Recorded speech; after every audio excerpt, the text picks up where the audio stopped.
आपण पाहत आहात जनद्रोह, आवाज सामान्यांचा. पुणे महानगरपालिका कर्मचाऱ्यांची अनोखी प्रामाणिकपणा. सदाशिव पेठेतील अंजुताई माने यांनी प्रामाणिकपणाचा एक आदर्श समाजासमोर ठेवला आहे. कचरा वेचण्याचे काम करणाऱ्या अंजुताईंना रस्त्यावर कचऱ्यात 10 लाख रुपये असलेली एक पिशवी सापडली. आजच्या काळात पैशांसाठी नाती तुटतात, तिथे एका सर्वसामान्य कचरा वेचक महिलेने हे पैसे परत करून माणुसकी जिवंत असल्याचे सिद्ध केले आहे.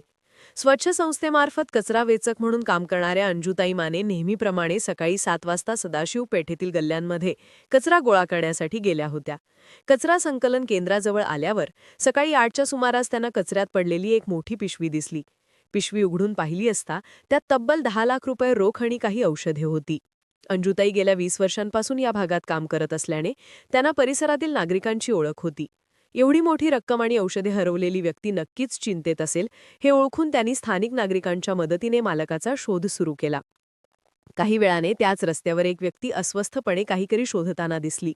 अंजुताई आणि त्यांच्या सहकाऱ्यांनी त्या व्यक्तीला बोलावून शांत केले. चौकशीअंती ती पिशवी त्यांचीच असल्याची खात्री पटल्यानंतर 10 लाख रुपये आणि औषधे त्यांना सुपूर्द करण्यात आली. हरवलेली रक्कम परत मिळताच त्या व्यक्तीला आनंदाश्रू अनावर झाले.